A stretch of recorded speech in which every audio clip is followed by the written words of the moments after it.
I fought against the flight instinct and stayed put.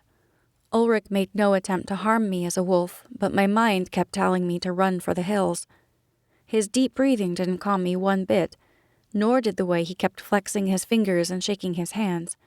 He glanced up at me again, then his eyes went wide, and he smoothly shifted into a wolf for the second time. I stifled my scream, but I wished the picnic table were much higher. As a wolf, Ulrich was lovely.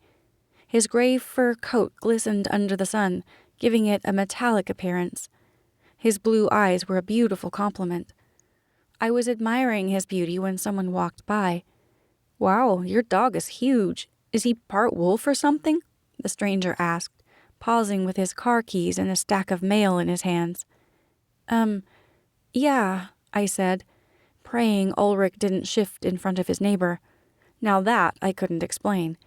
He's, mostly Malamute or something. Anyway, come on, Jasper, let's go inside, boy. Ulrich cocked his head to the side, twisted his ears toward me, then trotted toward the apartment building. I followed as his neighbor watched. I hoped he wouldn't call building management because I was certain Ulrich was well above the weight limit, even if dogs were allowed. Once inside, Ulrich shifted again. He stood tall, fully clothed, which was confusing in itself, but when you added the whole turning into a dog thing, it was beyond the scope of my imagination. "Okay, I think I've got this under control now," he said breathlessly. "I don't think there will be any more random shifts." That was weird though, right? I feel like that's a weird thing for a human to do. Yes. I found myself instinctively huddling in the corner. His entire body seemed to sigh as he relaxed. "I promise I won't hurt you. I know it's hard to believe that when I'm doing weird things, but I really won't, Larkin. Besides, I do think I have it under control now." "Oh, well, I guess that's good, but I do have a question." "What?" he asked. "What are you?" I screamed, startling him again. "Shh." He motioned for me to sit, but I was just fine standing. Eventually he got the point and shrugged. "I don't know what I am. How would I know? Maybe it's what I wrote in the journal. Maybe Snow White did something to me so I could protect the kid from... I'm not sure what he needed protection from, but... Hey, wait, where's the kid?"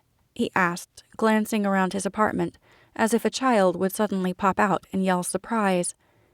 "I don't think..." I was prepared to tell him his idea was insane. Then I remembered Rose and cut myself short. The woman insisted my siblings and I were mythical protectors of magical items. At least that's what I gathered through her nonsense rambling about faraway kingdoms and little girls trying to steal something from us. "What?" he asked. "You have a look on your face that says you just put something together." Once again I found myself at an impasse. If the journals were to be believed, Ulrich knew me somehow, and he was magically made to shift into a wolf. And if I were to believe that, then I would almost have to believe everything else, including evil princesses, monsters, and a whole boatload of other things I was unprepared to accept. I felt sure I'd either gone right off the deep end, or what Rose said was true, and my siblings were in grave danger. "I think maybe we better reread those journals," I said.